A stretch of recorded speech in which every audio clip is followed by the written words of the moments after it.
orang yang senantiasa berwuduk.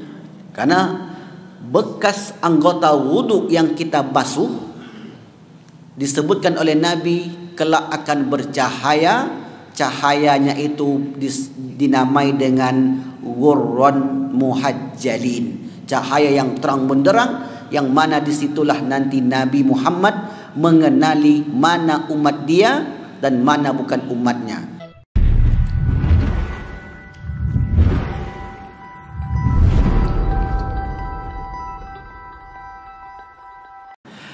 Dalam sebuah riwayat di mana Rasulullah bersabda, al-mayyitu fil qabri, orang yang sudah berada di alam kubur, illa kal ghariqil mutagawwith, seperti orang yang meminta tolong, yang butuh bantuan.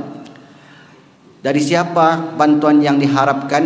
Yantaziru da'watan min abin, menunggu doa-doa dari sang ayah. Au ubin, doa-doa dari ibu, dari mak dia. Au akhin, doa-doa dari saudaranya, baik saudaranya laki-laki ataupun perempuan. Au sadiqin, atau doa-doa dari kawan-kawannya. Dan kita semua termasuk bagian yang keempat ini. Kita termasuk kawan, jamaah kawan. Selain daripada anaknya mungkin yang hadir pada subuh yang berbahagia ini. Lalu kemudian seperti apa fadilah doa orang beriman itu kepada mereka yang sudah meninggal?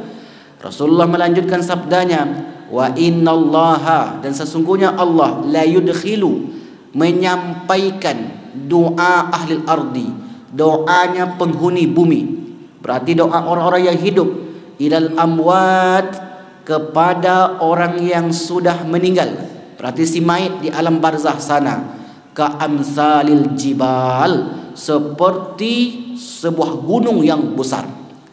Ini keutamaan doa-doa yang dipanjatkan oleh ahli keluarganya ataupun dari empat golongan tadi: ayah, ibu, saudara laki-laki atau perempuan, dan kawannya.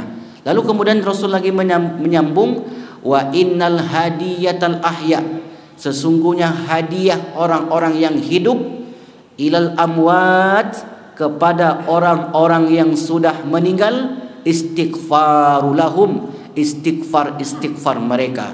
Makanya mengapa sebelum kita mulai berdoa kita beristighfar kepada Allah Subhanahu wa taala, karena itu merupakan hadiah bagi orang yang hidup untuk orang yang sudah meninggal. Inilah keyakinan ahlu sunnah wal jamaah. Bagi yang tidak yakin maka boleh berangkat dahulu. Bapak Ibu yang dimuliakan Allah Subhanahu wa taala. Karena memang yakin itu enggak bisa dideteksi, enggak bisa diuji secara materi. Ini benda keras, bisa diuji. Kita ketok bisa. Oh ini keras, ya betul, enggak bisa dimakan. Tapi kalau iman enggak bisa diuji. Karena sesuatu yang tak nampak. Bagaimana menguji yang tak nampak? Maka pengujinya adalah, atau barometernya adalah Al-Quran. Ini menjadi barometernya. Rabbana ighfir lana wali ikhwanina alladzina, itu jadi ujinya, jadi barometernya, timbangannya. Maka beriman kepada Al-Quran hukumnya wajib. Beriman kepada kitab suci yang Allah turunkan kepada Nabi Muhammad dan nabi-nabi sebelumnya. Bapak Ibu yang dimuliakan Allah Subhanahu wa taala, maka inilah kabar gembira bagi kita yang senantiasa mendoakan ahli keluarga kita yang sudah meninggal. Saya ingin satu kisah lagi disebutkan di dalam kitab Tanbihul Ghafilin. Ada 2 jilid, ditulis oleh Imam Abu Laits Samarqandi. Ada seorang ulama yang bernama Saleh Al-Murri datang ke masjid di daerah Irak. Sebelum masuk masjid, Saleh Al-Murri ini ziarah. Kebetulan kuburnya di samping masjid. Karena di Timur Tengah itu banyak kubur samping masjid. Seperti di Masjid Raya, kubur samping masjid. Ketika beliau berziarah, qadarullah tertidur. Dalam tidurnya itu melihat orang-orang yang di barzakh sana menanti kiriman doa sedekah dari ahli keluarga mereka yang di dunia. Dari sekian banyak yang mendapatkan kiriman-kiriman tersebut, ada seorang anak muda dari Samarkand yang tidak mendapatkannya.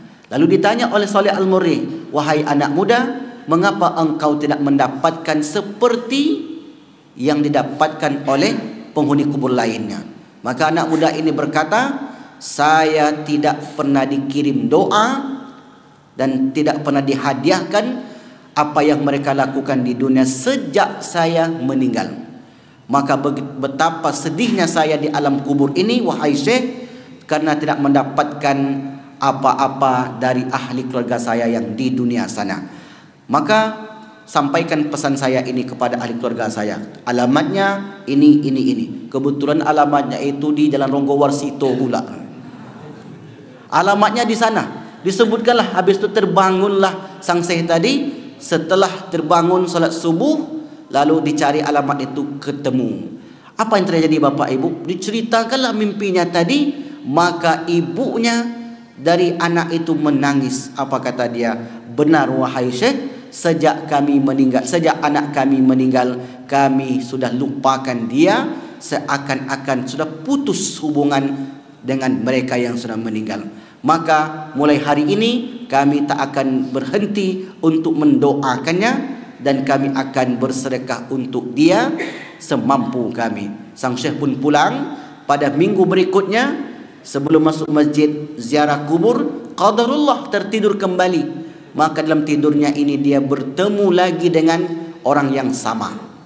Maka di situ dia melihat dia sudah mendapatkan apa yang dibacakan dan dikirimkan oleh ahli keluarga mereka yang di dunia. Itu berdasarkan dalil dari Al-Quran, Quran surat yang ke-39 ayat yang ke-42 tentang pertemuan roh orang yang hidup dengan yang sudah meninggal di alam mimpi. Detailnya kapan? Detailnya bagaimana Ustaz? Detailnya kita ceritakan di pertemuan yang lain. Tapi dalilnya itu Quran surat Az-Zumar, Quran surat yang ke-39 ayat yang ke-42. Maka silakan Bapak Ibu cek di Al-Quran. Dan kalau mau tengok tafsirnya, tengok tafsir Imam Ibnu Katsir, tengok tafsir At-Tabari. Tapi masalahnya kitab gundul, terjemahannya ada kayaknya. Oke, baik Bapak Ibu yang dimuliakan Allah, ini terkait orang-orang yang sudah meninggal. Tema kita pada pagi ini masih berbicara tentang rahasia orang-orang yang jasadnya tidak dimakan oleh tanah. Sebagaimana yang kita maklumi, kalau kita ini meninggal sehari, 2 hari, 5 hari, maka jasad kita sudah mulai habis. Apa sebab? Karena kita ini materi. Materi itu sifatnya habis. Tetapi lain halnya dengan beberapa golongan, beberapa kelompok orang yang mana Allah Subhanahu wa taala tunjukkan kuasanya sebagai bukti kasih sayangnya kepada orang-orang tersebut. Yang pertama dahulu kita sebutkan adalah para nabi dan rasul. Nah, tentu ini kita sepakati semua, nabi dan rasul itu orang yang mulia, baik itu di dunia sampai kelak di akhirat, dan Allah jaga mereka. Wallahu ya'simuka minan nas. Itu yang pertama. Yang kedua, orang-orang yang meninggal di jalan Allah, syahid. Syahid itu kategorinya apa? Sahabat bertanya, Rasul bertanya, atadruna, tahukah kalian siapa orang yang syahid? Kata Rasul kepada sahabat, man qatala fi sabilillah, orang yang berperang di jalan Allah. Rasul jawab, kalau begitu idzan laqalilun, kalau begitu orang yang syahid itu sangat sedikit sekali. Kalau hanya itu kategorinya, sangat sedikit sekali. Kata Rasulullah, man qatala duna malihi, orang yang terbunuh karena mempertahankan hartanya, dibegal, fahuwa syahid. Ini contohnya hari ini dibegal karena mempertahankan hartanya. Man qatala duna nafsihi, terbunuh karena mempertahankan jiwanya, syahid. Man qatala duna ardihi, terbunuh karena mempertahankan kehormatannya, keluarganya, agamanya, bahwa syahid. Orang yang meninggal karena mabtun, orang yang meninggal karena sakit perut. Dalam hal ini diterjemahkanlah oleh para ulama orang yang corona atau orang yang kena kanker itu dikategorikan masuk orang sakit perut oleh para ulama hari ini. Karena orang yang kena kanker itu luar biasa tuh sakit Bapak Ibu. Saya pernah tengok salah seorang keluarga orang kampung kami dirawat di rumah sakit RSUD Arifin Ahmad. Luar biasa sekali sakitnya orang yang kena kanker itu, apalagi sudah stadium 4. Jadi di dalam ususnya itu sudah berakar. Jadi kalau kanker itu kita tengok fotonya, kalau masih stadium 1 seperti kutil bentuknya.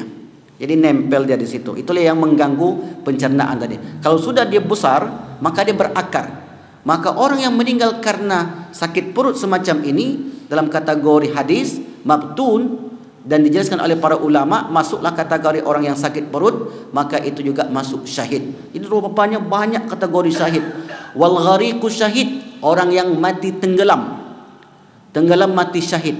Kecuali Fir'aun. Kalau Fir'aun tidak, ada tenggelam juga matinya.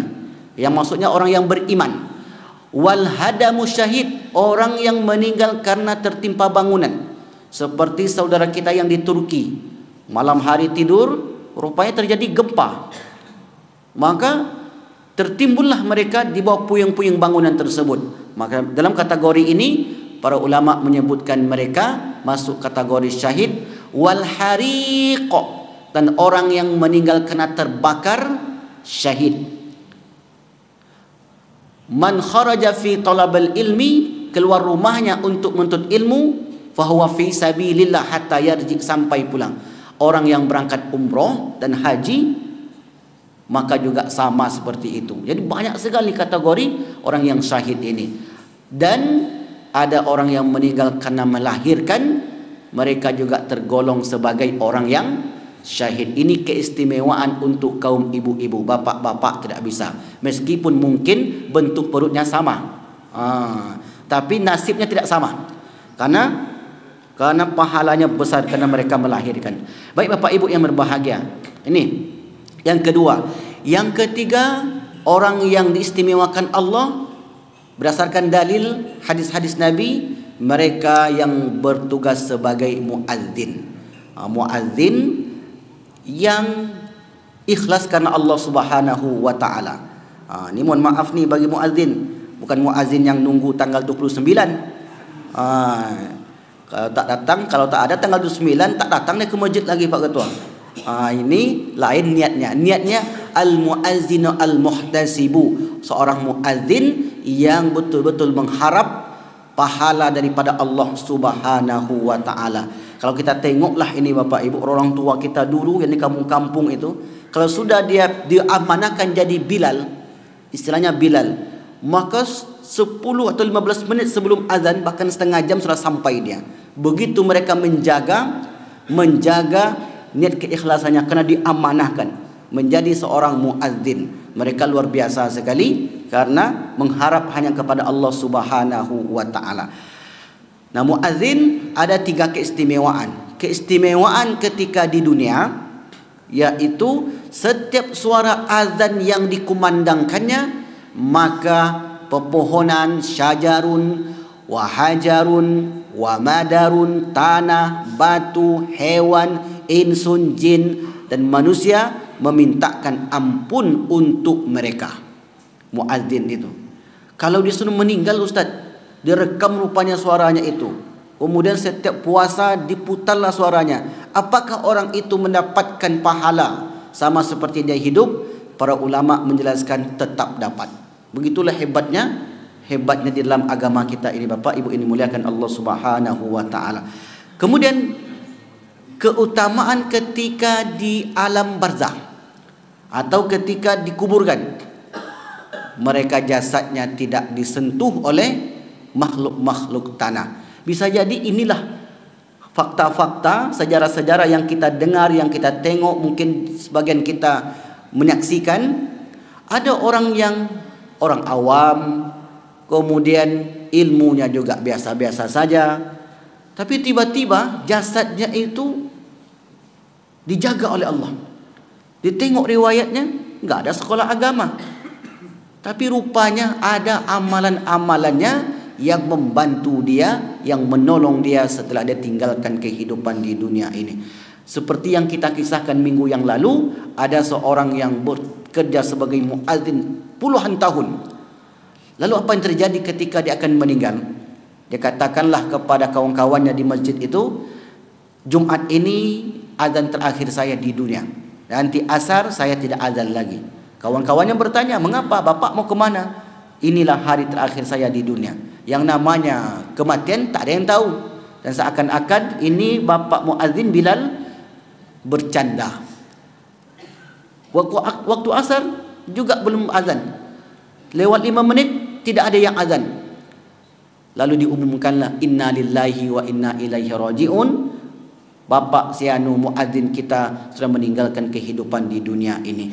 Diberitahu oleh Allah Subhanahu wa taala. Nah, ini keutamaan juga yang Allah berikan kepada seorang muadzin. Yang ketiga, keistimewaan ketika di akhirat kelak. Banyak manusia di situ. Bagaimana Nabi mengenali umatnya? Salah satunya adalah orang muadzin. Karena seorang muadzin itu atwalu a'nakin, orang yang paling panjang lehernya bainan nas, di antara manusia. Jadi mudah dikenal. Selain itu, orang yang senantiasa berwudu. Karena bekas anggota wudu yang kita basuh disebutkan oleh Nabi kelak akan bercahaya. Cahayanya itu dinamai dengan ghurran muhajjalin, cahaya yang terang benderang, yang mana disitulah nanti Nabi Muhammad mengenali mana umat dia dan mana bukan umatnya. Ada yang cahayanya 100 watt, terang sekali, karena tiap hari dia berwudu, tak pernah lepas wudunya. Tapi ada yang cahaya cuma 3 watt setengah, karena wuduknya sekali setahun, Idul Fitri, Idul Adha saja, atau sekali seminggu khutbah Jumat. Itulah, jadi cahayanya kurang nanti Bapak Ibu. Maka kita kumpulkanlah cahaya ini. Yang ketiga, untuk mendapatkan cahaya, supaya yang kedua untuk mendapatkan cahaya, Rasul sampaikan, basyiril masyain, hendaklah seorang berjalan ke masjid bin nurid ilal masajid fi zulam, hendaklah seorang berjalan ke masjid di waktu gelap, maghrib, isya dan subuh, karena Allah akan ganti bin nurid tami yaumal qiyamah. Kelak perjalanan yang gelapnya itu akan diganti oleh Allah dengan cahaya yang terang benderang. Bayangkan kita oleh Bapak Ibu, ada di antara jemaah kita yang ikut pengajian jauh sekali, gelap kali perjalanannya, maghrib, isya dan subuh, masjid ini, masjid ini, masjid ini. Setiap perjalanannya itu maka kelak akan diganti oleh Allah dengan cahaya yang terang, insya Allah Ta'ala. Ini yang ketiga. Yang keempat, orang yang dimuliakan oleh Allah adalah orang yang senantiasa membaca Al-Quran. Kita bacakan dalilnya. Riwayat Ad-Dailami dan juga disebutkan Imam As-Sakir, di mana dari Anas bin Malik, dari Jabir bin Abdullah, juga dari Anas bin Malik. Kita ambil satu dulu dari Jabir bin Abdullah. Qala Rasulullah sallallahu alaihi wasallam, idza mata hamil. Hamil artinya apa? Membawa. Hamil dari bahasa Arab hamalah, artinya membawa. Idza mata hamilul Quran, orang yang membawa Al-Quran. Auhallahu ilal ardi, Allah berfirman kepada bumi, liakli lahmahu, untuk memerintahkan jasadnya dimakan. Jadi kata Allah kepada bumi, wahai bumi, ini jasad orang menjadi bagianmu, silakan engkau makan. Ini sudah jatahmu. Lalu ketika bumi itu menengok orang ini adalah orang yang bersama Al-Quran, maka bumi itu menjawab, ya Allah, wa kaifa akilu lahmahu, bagaimana mungkin saya memakan jasad orang ini? Wa kalamuka fi jawfihi, sementara firmanmu, maksudnya ayat suci Al-Quran ini berada di kerongkongannya. Bapak Ibu yang berbahagia, ini kabar gembira bagi kita yang menghafal Al-Quran. Menghafal di sini tidak dimaksudkan 30 juz. Tidak ada ulama yang menjelaskan mesti juz 1 sampai juz 30, tidak. Tidak pula juz 30. Yang penting ada Al-Quran yang dibawanya, yang terus membasahi kerongkongannya, maka disebut dengan jauf. Ini jauf namanya, yang di mana tempat lalunya nafas. Maka kata Allah kepada bumi, ini jatahmu makanlah. Tapi bumi itu menjawab, tak mungkin saya makan jasad orang ini wahai Allah, karena firman-Mu senantiasa berada di kerongkongannya. Bapak ibu yang berbahagia, maka mungkin hal inilah yang banyak kita dapat dalam kehidupan kita ini. Orang itu biasa, nampak kita dia bukan hafal Quran 30 juz, dia bukan pula orang yang alim betul, bukan pula para nabi, bukan pula orang yang syahid tadi, enggak ada kategorinya sama sekali. Tapi kemudian terjadi keajaiban pada orang tersebut. Maka sesuatu itu ajaib, pasti ada sesuatu pula yang dilakukannya semasa hidup. Ada sebuah kisah Bapak Ibu. Namanya Syekh ini Abdul Rahman Al-Haffar. Sebelum menjadi syekh besar di Syria, Damaskus Syria, Abdul Rahman ini profesinya sebagai penggali kubur, sehingga bergelar dengan Al-Haffar. Haffar artinya penggali kubur. Ada seorang yang meninggal, anak muda, profesinya atau kegiatannya menuntut ilmu. Dia seorang penuntut ilmu, talabul ilmi. Meninggal, kemudian digalilah kubur oleh Abdul Rahman ini. Ketika dia menggalikan kuburnya, maka dia melihat kuburnya itu terang sekali, bercahaya. Kuburnya ini seakan-akan luas sekali dalam pandangan dia. Ketika dia melihat cahaya itu, tiba-tiba dia pingsan. Karena dia pingsan, diselamatkanlah. Kawan-kawannya pun ikut menggali kubur itu lagi. Setelah dia siuman, bangun dari pingsannya, ditanya oleh Abdul Rahman ini kepada mak si anak tadi, anakmu itu siapa? Anak saya itu adalah talabul ilmi, penuntut ilmu agama, yang suka ikut belajar Al-Quran, belajar hadis. Aku melihat sesuatu yang menakjubkan ketika aku menggali kuburnya, kata beliau. Lalu kemudian, karena tak sempat menengok sampai akhir, karena dia pingsan, kemudian tak sempat dia saksikan sampai akhir. Tak lama setelah itu Bapak Ibu, anak ibu ini pun meninggal, anaknya yang lain. Maka digali lagi kuburnya itu oleh Abdul Rahman ini. Ketika dia gali kuburnya, dia melihat hal yang sama seperti yang dilihat pada yang sebelumnya. Tapi yang kedua ini beliau tak pingsan sampai selesai dia gali, sampai selesai dia kuburkan. Lalu kemudian ditanya oleh Abdul Rahman ini, wahai Sayyidah, wahai seorang ibu, anakmu yang pertama itu kamu sebutkan seorang talabul ilmi, penuntut ilmu. Kami maklum bahwasanya dia seorang yang alim, seorang yang mulia. Kalau anakmu yang kedua ini sebagai apa? Anak saya ini sebagai seorang pekerja. Apa kaitannya pekerja dengan sama yang seperti yang pertama yang dialami? Dia sebagai pekerja, tetapi dialah yang membiayai adiknya tadi atau saudaranya tadi. Artinya apa? Mungkin di antara kita ini Bapak Ibu ada orang yang bukan talabul ilmi, bukan orang penghafal Quran. Jauh sekali, mungkin baca Qurannya terbata-bata, mungkin mulai insafnya sudah umur 60 tahun tak sempat lagi belajar Al-Quran. Tetapi ada sesuatu yang diberikannya kepada orang yang belajar Al-Quran, maka sama dia seperti orang yang belajar Al-Quran. Begitulah hebatnya. Dan sebuah hadis disebutkan, orang yang berjihad fisabilillah, berjihad di jalan Allah fisabilillah. Tapi orang yang ikut memberikan atau menyumbangkan hartanya untuk orang yang berjihad, sama dia seperti orang yang berjihad fisabilillah. Itu kata Rasulullah sallallahu alaihi wasallam, man jahaza ghazian, siapa yang menyiapkan, membantu, menolong orang yang berperang, faqad ghaza, sungguh dia ikut berperang bersama orang tersebut. Siapa yang menolong orang yang menuntut ilmu, maka sama seperti dia ikut menuntut ilmu. Nanti di akhirat, ketika orang yang penuntut ilmu, penghafal Quran ini masuk surga, dia akan memberi 10 syafaat kepada orang-orang yang berada di neraka. Yang 10 itu, yang pertama ayahnya, ibunya, datuk sebelah ayah, datuk sebelah ibu, nenek sebelah ayah, nenek sebelah ibu. Sisa 4. Ketika ditanya oleh malaikat, kenapa engkau masuk surga? Karena saya menghafal Quran. Maka kata malaikat itu, syafi', maka engkau berilah syafaat asrata min ahli baitihi, dari ahli keluargamu yang diwajibkan, yang telah ditetapkan masuk neraka. Kemudian sudah cukup ahli keluarganya 6 yang diselamatkannya, sisa 4. Kamu belajar Al-Quran itu dari mana? Dari guru saya ini. Masuk cik, masuk gurunya 1, sisa 3. Kamu dapat biaya dari mana?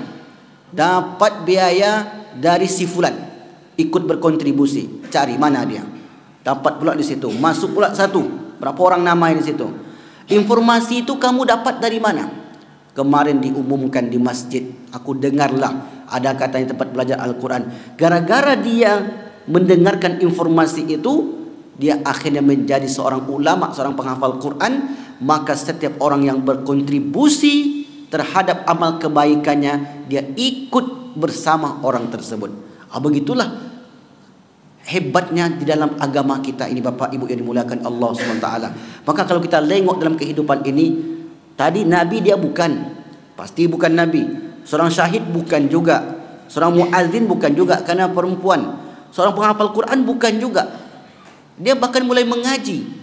Tetapi jenazahnya itu pun dimuliakan oleh Allah Subhanahu wa ta'ala. Maka dalam hal ini, pastilah Allah itu menilai ada sesuatu yang berharga yang dilakukannya semasa hidupnya. Dalam riwayat lain disebutkan, orang yang menghafal, orang yang belajar atau menghafal Quran ini disebut seperti keluarga Allah. Inna lillahi ahlina minan nas. Sesungguhnya Allah itu punya keluarga, karib kerabat dari kalangan manusia. Qalu, sahabat bertanya, ya Rasulullah, manhum, siapa mereka itu?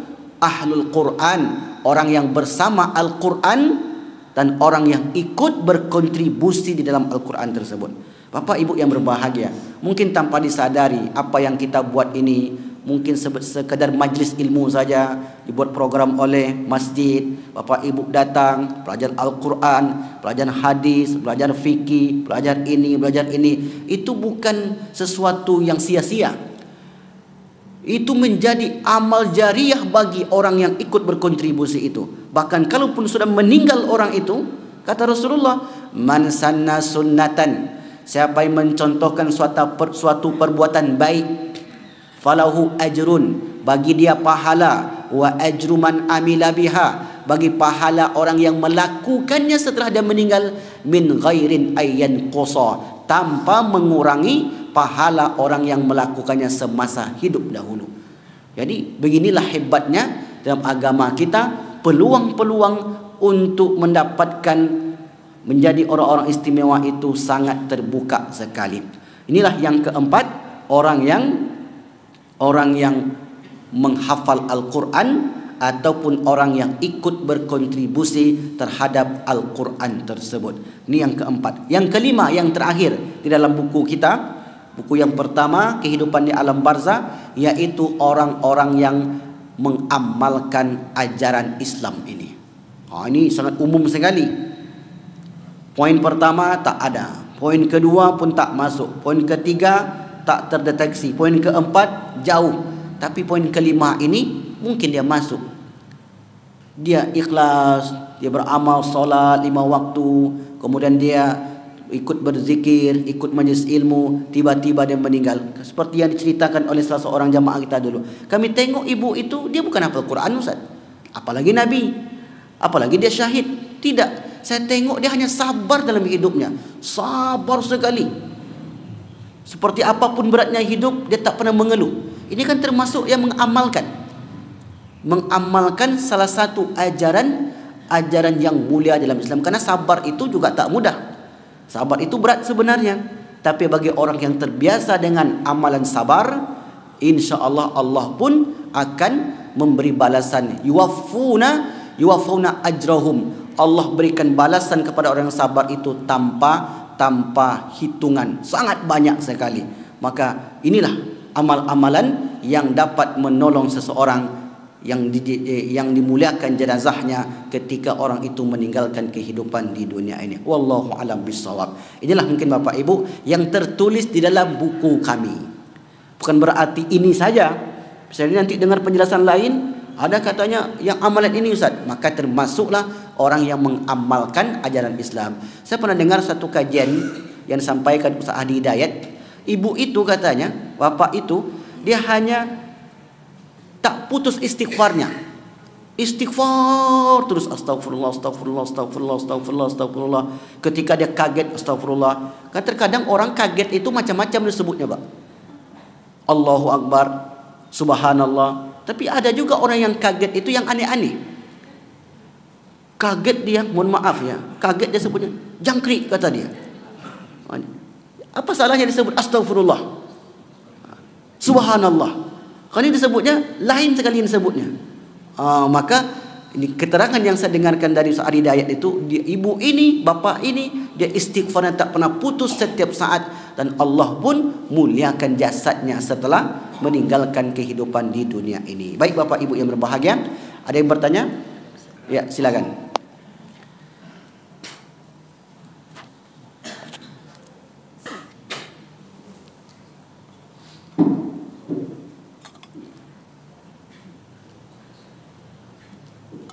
Assalamualaikum Ustaz. Waalaikumsalam.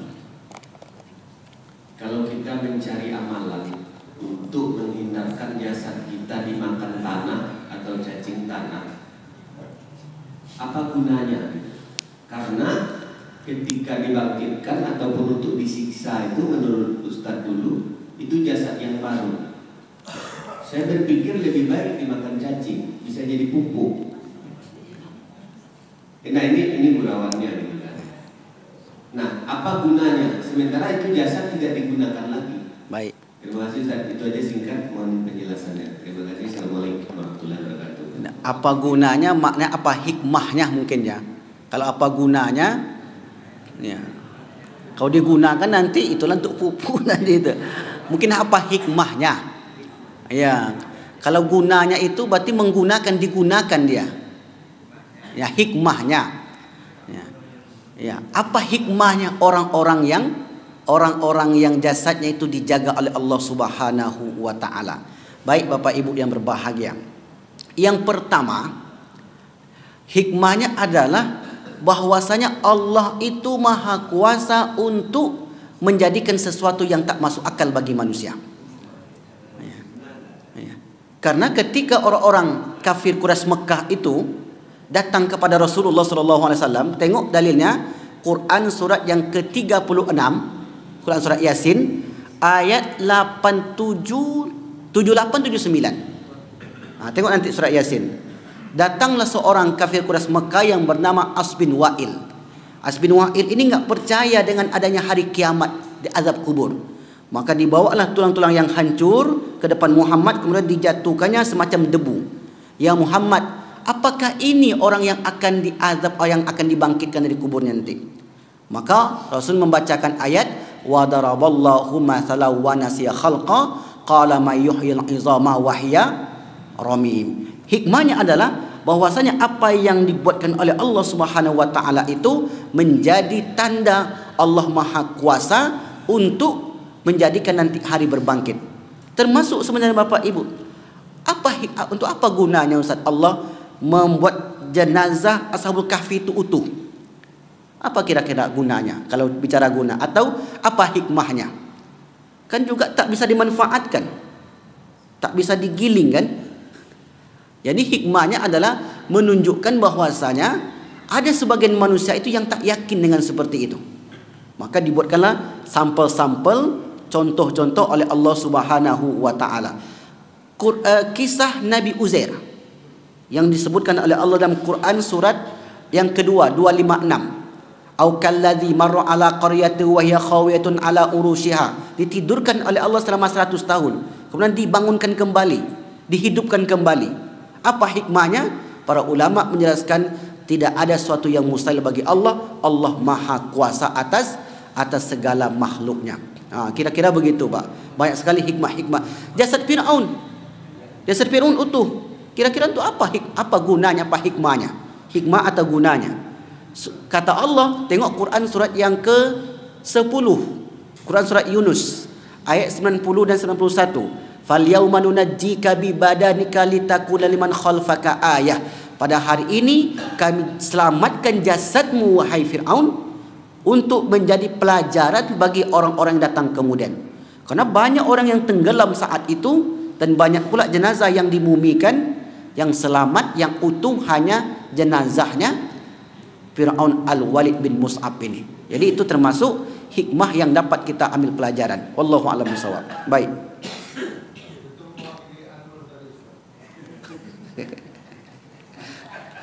Baik, berarti kesimpulannya hikmah untuk menunjukkan kuasa Allah.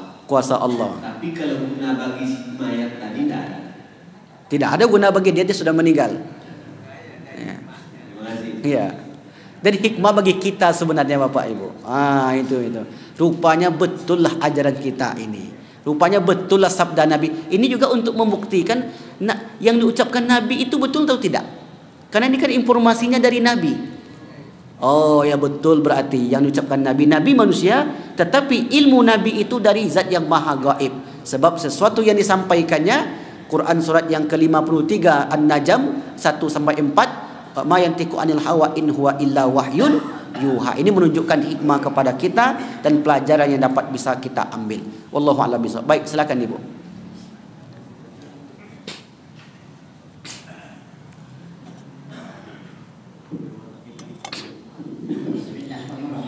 Assalamualaikum warahmatullahi wabarakatuh. Waalaikumsalam. Saya menanya materi yang kemarin Ustaz tidak sempat bertanya. Ustaz menerangkan ada 11 macam orang-orang yang diazab dalam kubur. Yang pertama orang kafir, musyrik, munafik, dan tidak bersih bersuci, orang gibah, adu domba, meratapi jenazah, orang yang berkhianat, orang berbohong, orang yang berhutang, yang 11 dosa-dosa lainnya. Jadi dosa-dosa lainnya ini apa aja contohnya Ustaz? Dosa lainnya itu ngambil sendal kawan di masjid. Ini contoh sederhananya itu. Ya. Jadi sesuatu yang dilarang itu termasuk dosa-dosa lainnya. Nanti kita jelaskan Bapak Ibu. Jadi ada dosa-dosa kalau kita lakukan amalan itu, sudah saya susun juga dalam buku sederhana. Judulnya 41 amalan penghapus dosa. Jadi dosa-dosa seperti mata tak sengaja menengok, lidah tak sengaja berucap, ada amalan kalau dilakukan amalan itu digugurkan oleh Allah. Ini hebat dalam amalan kita ini. Karena terkadang kita ini kan kullu ibni adam khata'un. Setiap manusia itu pasti melakukan salah. Wa khairul khata'i tawabin. Sebaik-baik orang melakukan salah adalah bertaubat. Ada beberapa amalan, saya tulis di situ 41 amalan penghapus dosa. InsyaAllah akan kita jelaskan di pertemuan yang lain, InsyaAllah. Jadi apa saja dosa yang lain, dosa lainnya itu, kayak mencuri, hitunglah semua, kayak macam-macam lah. Kalau kita sebut nanti banyak sekali. Ada buku judulnya Al-Kabair, dosa-dosa besar, yang ditulis oleh Imam Az-Zahabi. Itu ditulis lebih kurang 72 kalau tidak salah. Tapi meskipun dosa itu banyak bergentayangan Bapak Ibu, ada amalan-amalan yang bisa menghapuskan dosa itu. Apa dia amalannya? Tunggu episode nanti. Tunggu episodenya, InsyaAllah kita akan buat. Oke, baik, cukup ya. Nah, untuk tema selanjutnya, tema tentang rahasia jasad dimakan tanah sudah selesai. Tema berikutnya adalah orang-orang yang jasadnya ditolak bumi. Ini ngeri. Adakah di zaman Nabi? Ada. Zaman sekarang adakah? Juga ada. Bagaimana kisahnya? Tunggu episode nanti. Berarti Pak Bukhari nanti tengok rekaman aja, karena sedang di Turki, InsyaAllah. Ya, baik Bapak Ibu yang berbahagia, inilah mungkin penyampaian kita pada pagi ini. Kita tutup dengan doa. A'udzubillahi minasyaitonirrajim. Bismillahirrahmanirrahim. Alhamdulillahirabbil alamin. Wassalatu wassalamu ala asyrafil anbiya'i wal mursalin wa ala alihi wa ashabihi rasulillahi ajmain.